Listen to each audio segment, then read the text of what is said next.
All right, I bring in my longtime friend, Matt Mosley, co-host of the Doomsday Podcast with Ed Werder. How is Ed? I haven't seen Ed in some time. How is the old gent doing? Doing fine. Put in a full day of work on that playoff game, and certainly let me know about that.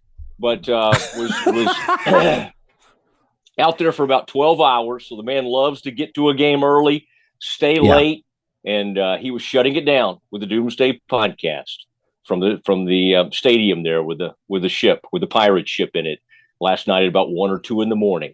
He was podcasting, so he's still getting after it. So the bad news, let's just get that out of the way, is the Niners were done Saturday afternoon. The Cowboys have almost a 2.5 day preparation debit going into this game. I bet they're not happy about it. No, and I don't think it'll happen again. I do think the league will address it. But everybody, including people who are not with us anymore, Lamar Hunt being one of them, are looking down and laughing at the Cowboys over this because he fought for years thinking they had a Thanksgiving, the whole Thanksgiving and how that went and how they got to be home every game on Thanksgiving. That was a huge deal over the years. So some people think the Cowboys have been getting favors from the league for many, many years. So if one team or a franchise needs to suffer this fate, it should be the Dallas Cowboys. But I think in the future, you won't see a team finish up more than 48 hours before another team who's then coming to their place. I think the league will find a way not to have that happen again. And I think it is somewhat of a factor. And it provides a built-in excuse if the Cowboys lose to the great Brock Purdy. One of the things about Dallas, I said this today in defense of Mike McCarthy. This is a top 5 offense in the league. Rebuilding the O-line, still don't have a clear number 2. Tyron Smith out for most of the year. Dalton Schultz missed 2 games and really wasn't good until post-Thanksgiving. All that said, Aaron Rodgers, red zone, poor. Aaron Rodgers, offense, poor. That divorce, the more and more you look at it, Mike went 4-1 with Cooper F. and Rush. That it's easy because Aaron's on every commercial. He's a star quarterback. He's an MVP. To weigh in on that breakup and favor Aaron. But I look at this season for Mike. They're playing their best football now. Dalton Schultz is now a real factor. I didn't think he was 8 weeks ago. Do you think, has there been anything that you, Matt, have changed your opinion on regarding McCarthy this year where you may have been a tad cynical and you've come to appreciate him? Yeah. I think I was more than a tad cynical, Colin. You're being kind to me to say just a tad cynical. I don't know if really I ever had the full respect that I do now. And you mentioned it. The Cooper Rush aspect of this weighs heavy on Jerry and it weighs on everybody. And a lot of lately people have tried to figure out, okay, what was going on with Dak? I mean, what happened last night with the way Dak played was the enormous story coming out of this game. And I do think Mike McCarthy, one thing he did, and I think he did a pretty good job with Aaron of this, boy, he takes care of his quarterbacks and he takes care of the relationship.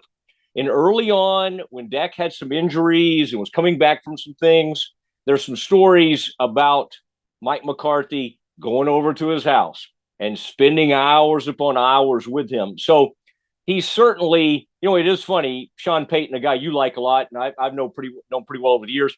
He's a sexier choice. I mean, is he a better coach? Sure. He is, just because he's a brighter, more innovative offensive mind.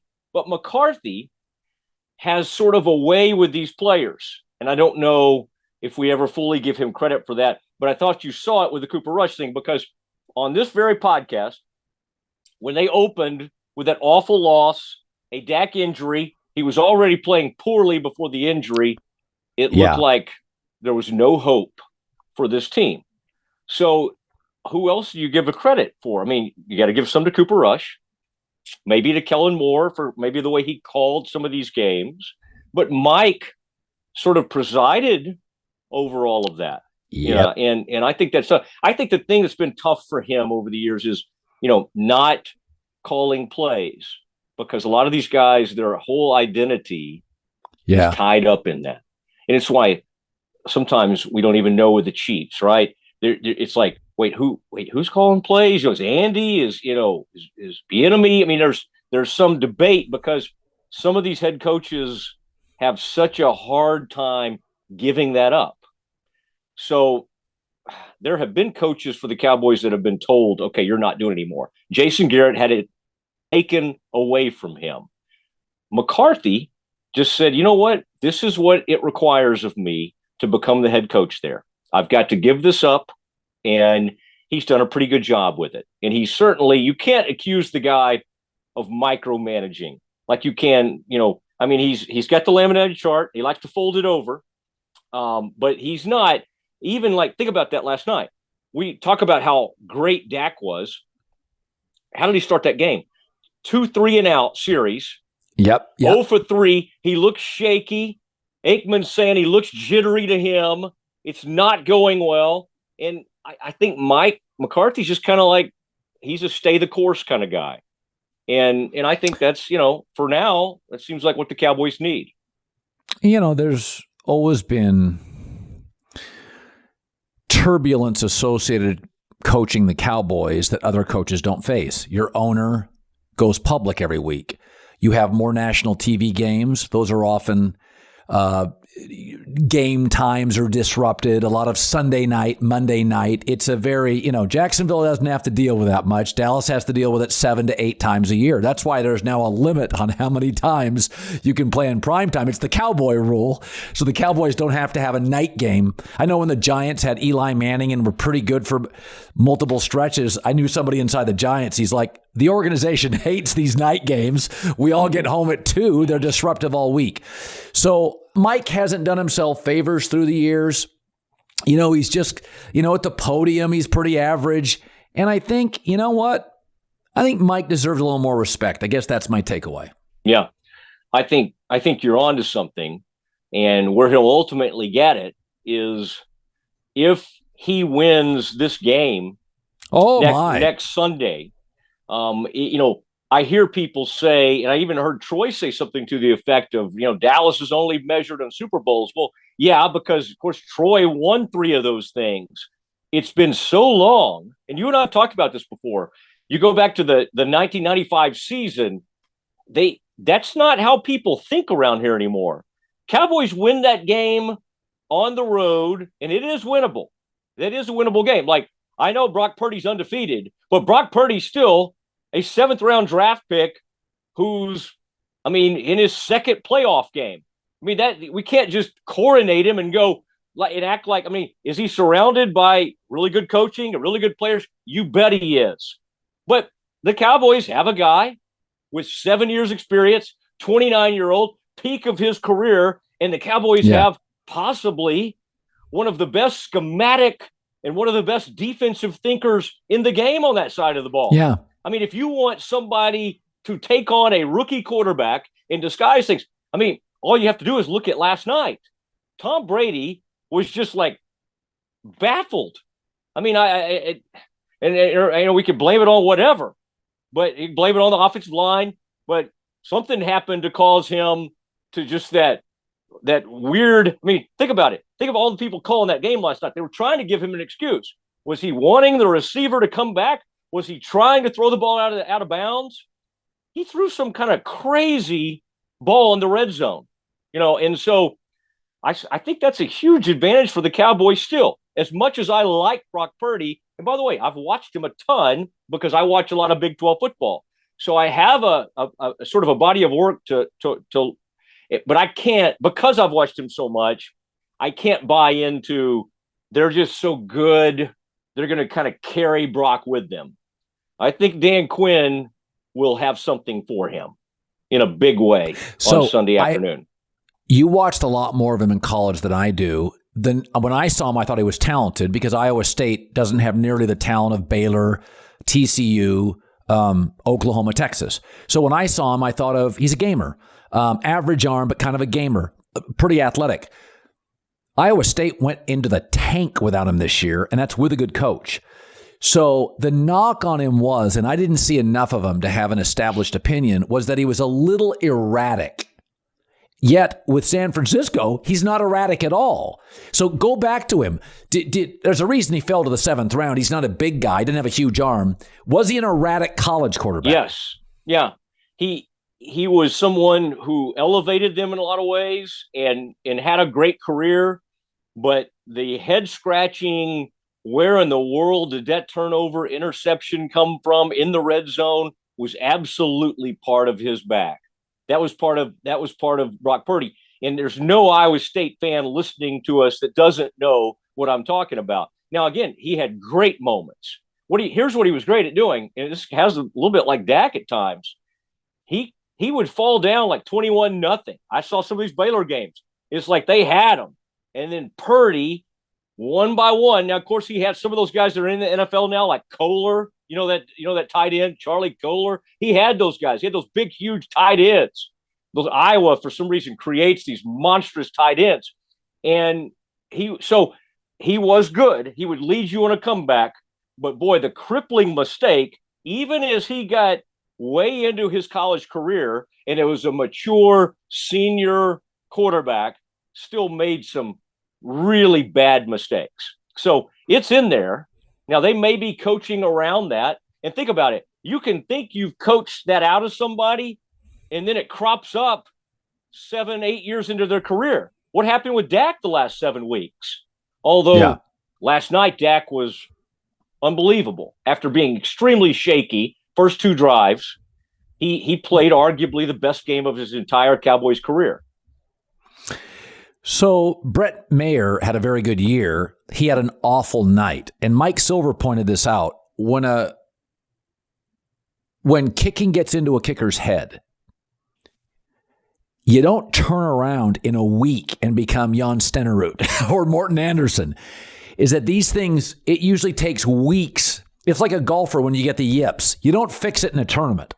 You got to go to your coach. You got to slowly get it back. So if you go back to his season and his Cowboy career, good kicker, pretty good leg. What do you think happened? Well, absolutely it got in his head. And we've even heard a story today that they lost a couple of what they call the K balls, the kicking balls, because he kicked them so poorly, they ended up in the stands. They didn't even hit the net. And the Cowboys literally were down to 1 K ball over there on the sideline, trying to figure out kind of like how to get through the game because for some reason they couldn't get the kicks out of the stands. That's how bad that was. He overcorrected on the hook. Remember that? And then, I mean, to miss that many in a row is just unthinkable. 4. And then, of course, the game before, so it was actually 5.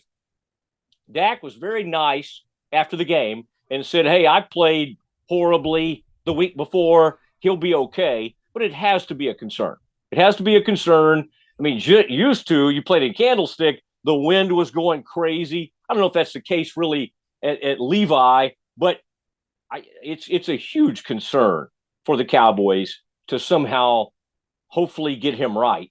And how could you feel great about your kicking game going into it? And I'll tell you this, you were talking about McCarthy earlier. He already is a guy who likes to go for it and has really bought into some of the 4th down analytics. And with knowing what this kicker's going through, I think he'll lean into that even more. And you saw it last night. They get down there and it was 4th and 4 on like the 18-yard line, and they could make it 27-6. And he went for it, and they got the score. And then by the time he finally made an extra point, it was like a big joke. It was like everybody was laughing about it. But I think Troy was onto something last night. Like, if Jimmy were the coach, he would literally be holding kicking tryouts this week. I think this era, it's not just McCarthy. I think this era of coaching, it's like, this guy's been good for us.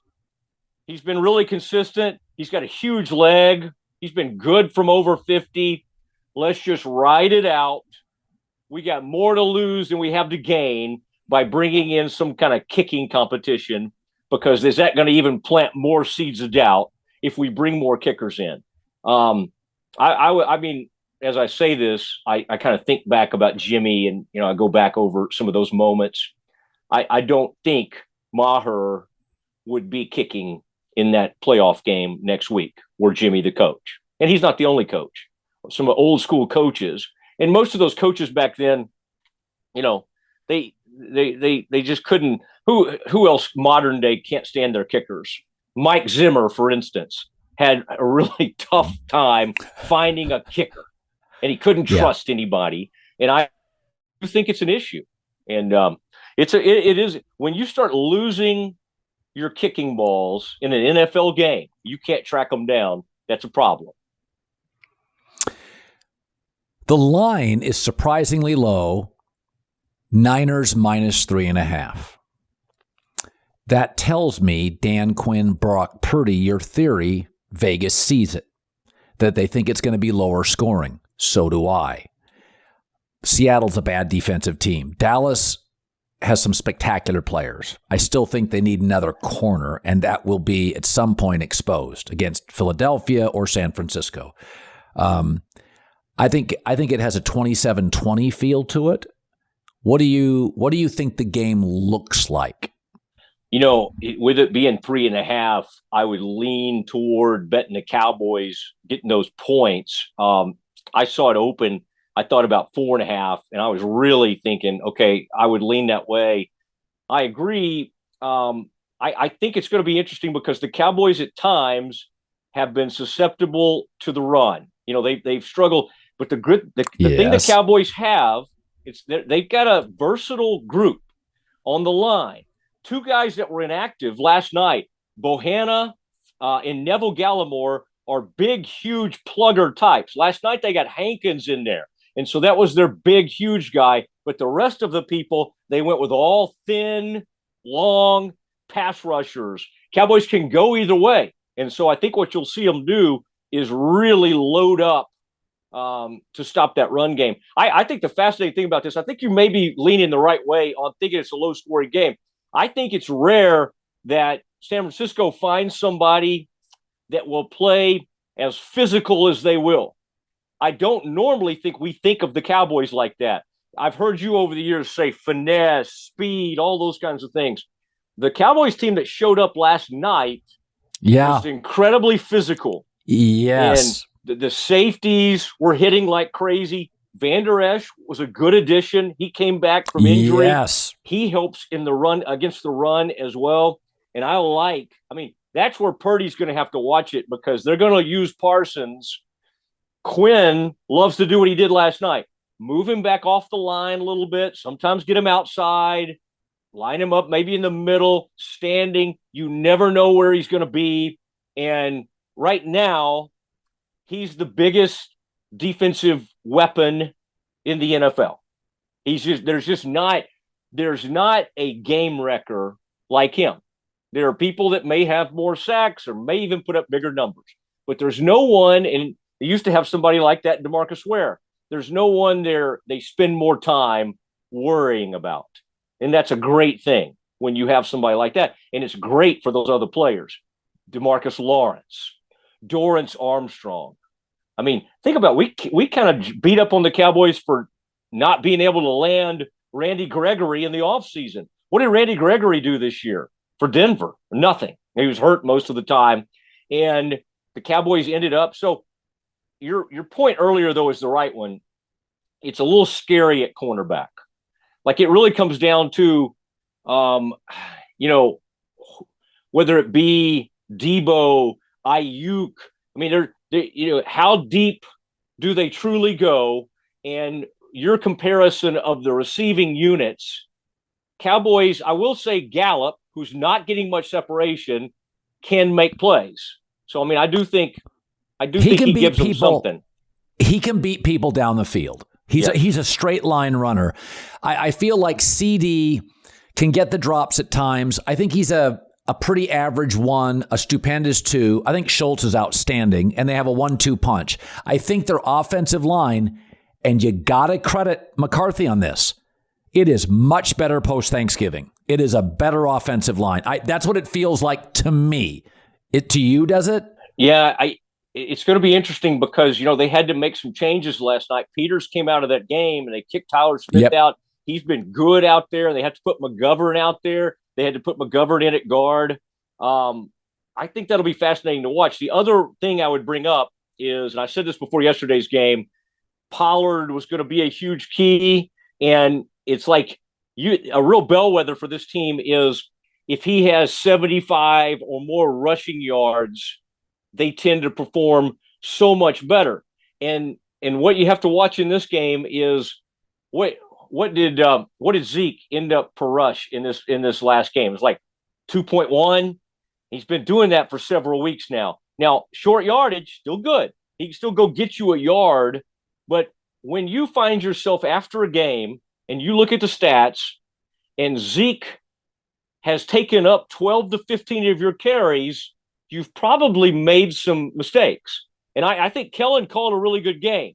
But each time you run Zeke, you're taking about a 25-yard opportunity away from your offense because, again, Zeke does some good things. He brings some really good leadership, but Pollard is your home run hitter. And you heard him talking about it last night, and it's true. And plus, if there's only a small hole, Pollard is a tougher back than he's given credit for. So, and he's got great balance. Pollard, you have to approach this game like this is our bell cow. And but they'll treat Zeke like the ceremonial starter. But you better get Pollard in there early. Well, Matt Mosley, you are our bell cow guest. I thought you really crushed it today. Now, you really did. So listen, Werder works very hard. He gets a little cranky. So are you going to give Ed, if the season ends, do you give Ed some time off to reboot and relax with his beautiful family? Yeah. Ed does not exactly understand. Like rebooting for Ed is only spending 8 hours a day on Twitter. So that's funny. But Ed does have wonderful family, and he's got grandkids now, and that's changed his life. And he spends a lot of time in Colorado. So yeah, I'll give him some time, and then depending on how well he does in this last podcast or two, I may kick in a little extra money for him. Woo! Yeah. But that's the kind of guy you are. You're very giving. That's how I'm wired. Yes. Yeah. Same. I love just a giver all the time. Give. That's what I do. That's exactly. That's what I've always heard. All right, Mosley, you're pretty good. Doomsday Podcast with Sir Ed, a longtime Fox Sports ESPN guy, and just a friend. Funny. My guys like you a lot. So I'm going to go now, and I'm going to do some meditation. I do that in the afternoons, Mosley. Have you done meditation? Golly, man, that almost sounds spiritual. I'm going to have to get you down here in the Bible Belt. I don't even know what spiritual means, but I do that. I meditate about twice a week. Yeah, move down here and you'll find out what spiritual means. All right, thanks for having me. I've got to do 2 hours of scintillating radio now. All right. Good seeing you, buddy. All right, you too.